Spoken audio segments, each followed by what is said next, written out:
Episode की starting में शिनिची और मिगी को बात करते हुए दिखाया जाता है। शिनिची मिगी को बताता है, आज मैंने फिर से उसी स्टॉकर को खुद को फॉलो करते हुए देखा और मैंने तुम्हें यह नहीं बताया क्योंकि तुम फिर से उसे मारने की कोशिश करते और मैं उस चीज़ के बिल्कुल अगेंस्ट हूँ।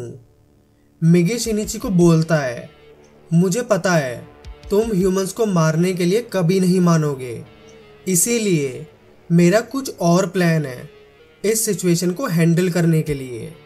मिगी आगे बोलता है, क्योंकि ये स्टॉकर रिवील होने के बाद भी हमें फॉलो कर रहा है, इसका मतलब हमें फॉलो करवाने वाले लोग नंबर्स में कम हैं क्योंकि उनके पास रिसोर्सेज ही नहीं है। तो हमारा बेस्ट ऑप्शन ये है कि हम किसी की हेल्प लेकर उस स्टॉकर को पकड़ें और बस उसे इन्वेस्टिगेट करें।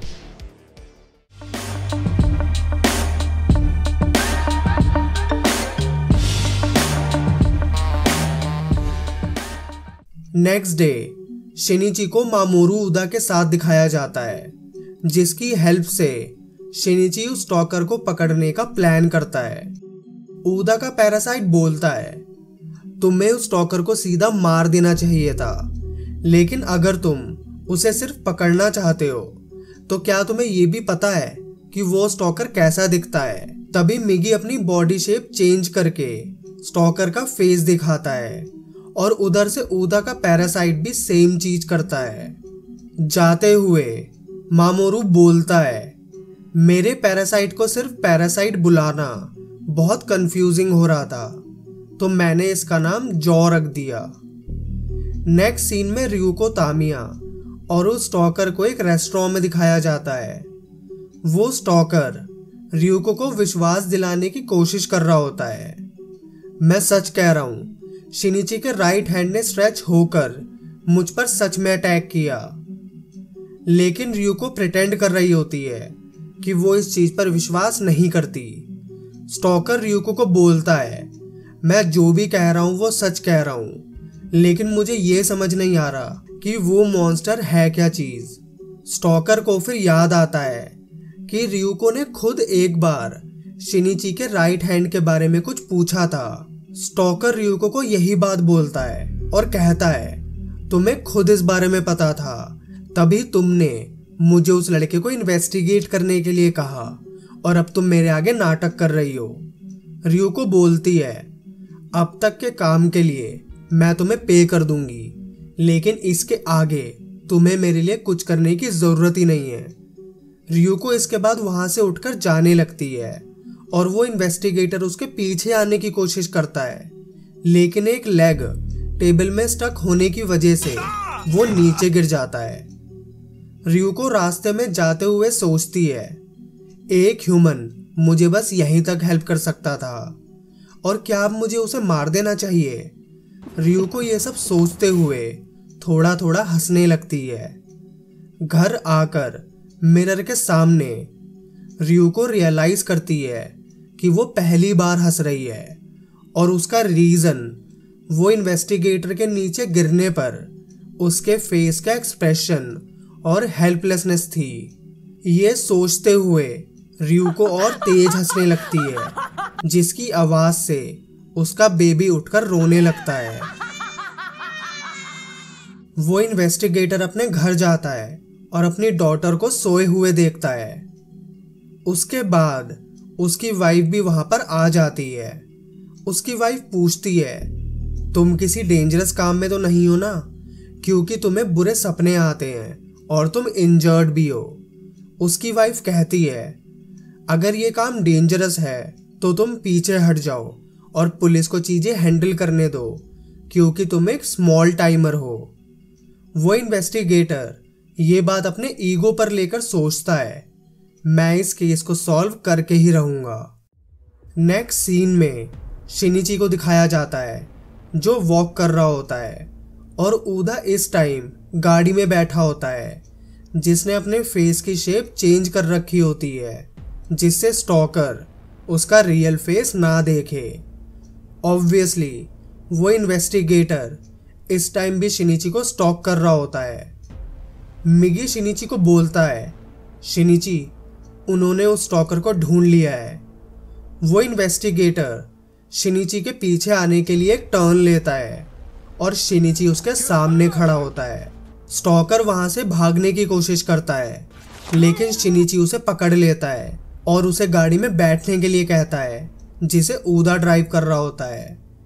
वो इन्वेस्टिगेटर पूछता है, तुम लोग मेरे साथ क्या करने वाले हो? शिनिची कहता है, डोंट वरी, हम तुम्हें मारना नहीं चाहते, बस तुम्हें एक जगह ले जा रहे हैं तुमसे कुछ क्वेश्चंस पूछने के लिए। एक अबैंडन्ड जगह पर जाकर शिनिची उस इन्वेस्टिगेटर को बोलता है, मुझे तुमसे बहुत सारे सवाल पूछने हैं, लेकिन उससे पहले मैं तुम्हें अपने बारे में सब कुछ सच बताना चाहता हूँ। उसके बाद शिनिची उसे सब कुछ डिटेल में बताता है, और क्योंकि उस इन्वेस्टिगेटर ने शिनिची के राइट हैंड को उसकी बॉडी से अलग देखा होता है, तो वो उसकी बात पर विश्वास कर लेता है। शिनिची उस इन्वेस्टिगेटर से कहता है, मैं बस ये चाहता हूँ कि तुम हमारे बारे में किसी को कुछ ना बताओ। वो इन्वेस्टिगेटर पलटकर बोलता है, क्या तुमने खुद ही नहीं कहा कि ऐसे और भी मॉन्स्टर अर्थ पर हैं? तो अगर तुम सच में ह्यूमैनिटी को बचाना चाहते हो तो तुम्हें खुद को रिवील कर देना चाहिए, चाहे उसका मतलब तुम्हारा लैब रैट बनना ही क्यों ना हो। ये सब सुनकर मिगी और जॉ गुस्से में बाहर आ जाते हैं और वो इन्वेस्टिगेटर बहुत ज़्यादा डर जाता है। मिगी बोलता है, किसी भी हाल में मैं शिनिची को खुद को रिवील नहीं करने दूंगा। जितनी राइट तुम्हें जिंदा रहने की है उतनी हमें और शिनिची को भी है। मिगी बोलता है, एक बार शिनिची की तरफ ध्यान से देखो, वो एक टीनेजर है जिसने अपनी मॉम की डेथ देखी है और पता नहीं क्या क्या उसने फेस किया है, वो भी इतनी कम एज में। तुम बताओ, क्या तुम ये सब फेस कर सकते हो? लेकिन इस सब के बाद भी शिनिची अपना बेस्ट एफर्ट दे रहा है ह्यूमैनिटी को बचाने के लिए। मिगी को ऐसा बोलकर देख शिनिची सोच रहा होता है, मिगी बहुत अलग साउंड कर रहा है। ऑफ कोर्स वो ये सब एक ऑब्जेक्टिव अचीव करने के लिए बोल रहा है, लेकिन तब भी उसका ये सब बातें बोलना बहुत अनयूजुअल है। इसके बाद शिनिची इन्वेस्टिगेटर को बोलता है, देखो, हम तुम्हें मारना नहीं चाहते, बस हमें इतना जानना है कि तुम्हें मुझे स्टॉक करने के लिए किसने भेजा। जिसका आंसर देने के लिए वो इन्वेस्टिगेटर मना कर देता है। मिगी कहता है, मैं तुम्हें सीधा बोलूंगा, जिसने तुम्हें शिनिची के पीछे भेजा वो भी एक पैरासाइट है, तामिया रियुको। वो बात अलग है कि उसने अपना नाम अब तक चेंज कर लिया है। मिगी इसके बाद बोलता है, अगर तुम हमारे पीछे आना बंद नहीं करोगे तो हम नहीं बल्कि तुम्हारी क्लाइंट ही तुम्हें मार देगी। अब सरप्राइजिंगली रात को रियुको खुद शिनिची को कॉल करके उससे मिलने के लिए कहती है।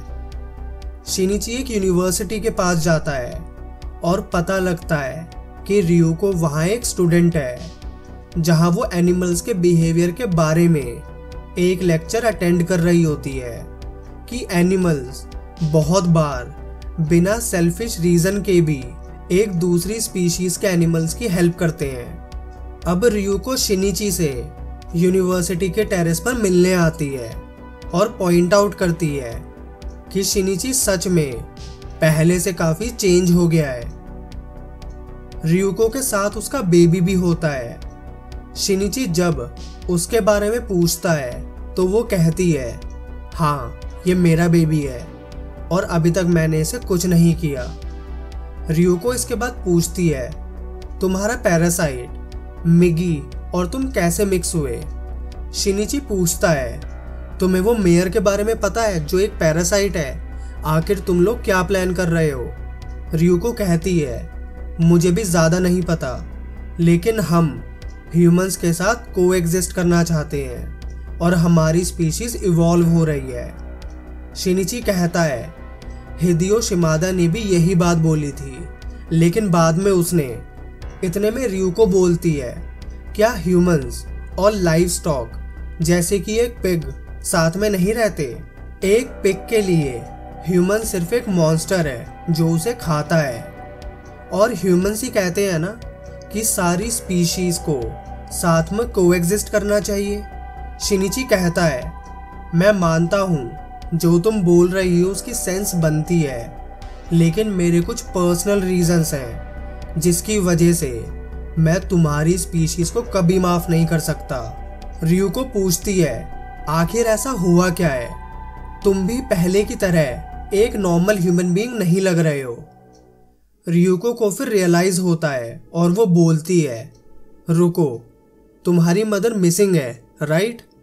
क्या उन्हें किसी ने मार दिया? शिनिची ये सुनकर बहुत शॉक्ड हो जाता है और अपनी मदर को याद करते हुए उसके हार्ट में पेन होने लग जाता है। रियुको इसके बाद हंसने लगती है और बोलती है, तो तुम्हारी मॉम को हमारी स्पीशीज में से किसी ने खा लिया, इम्प्रेसिव। ये सुनकर शिनिची बहुत गुस्से में आ जाता है। रियुको बोलती है, तुम्हारे एग्रेशन से यहाँ की एयर में चेंज आ रहा है, मैं तुमसे अभी फाइट में नहीं जीत पाऊंगी, तो बेस्ट यही है कि मैं इस बेबी को एक शील्ड की तरह यूज करूं। इतने में टेरेस पर दो लड़कियां आ जाती हैं, जिन्हें देखकर रियुको वहां से चली जाती है। रियुको जाते हुए अपने बेबी को चुप होने के लिए कहती है और वो चुप हो जाता है। शिनिची गुस्से में रियुको के पीछे भागने लगता है और पहली बार वो अपने रास्ते में लोगों को हटने के लिए कहते हुए उन्हें ह्यूमन से एड्रेस करता है, जैसे वो ह्यूमंस को अब एक अलग स्पीशीज मानने लग गया है। मिगी पूछता है, आखिर तुम्हें हुआ क्या है? शिनिची कहता है, मैं इस पैरासाइट को माफ नहीं कर सकता। शिनिची एक जगह रुकता है और एक फॉर्च्यून टेलर उसे अपने पास बुलाती है। वो शिनिची के लेफ्ट हैंड को देखकर बोलती है, तुम्हारे हार्ट में एक होल है ना? शिनिची ये सुनकर बहुत शॉक्ड हो जाता है। तुम्हें ये कैसे पता? वो लेडी बोलती है, इस होल को क्लोज करने के लिए उस पर्सन से मिलो जिसने ये होल खोला है और उससे बात करो और चीजें क्लोजर पे लाओ। शिनिची इस पॉइंट पर हंसने लग जाता है और अपनी मॉम को याद करते हुए बोलता है, मैंने उस पर्सन को मार दिया। Too late for that. I already killed her.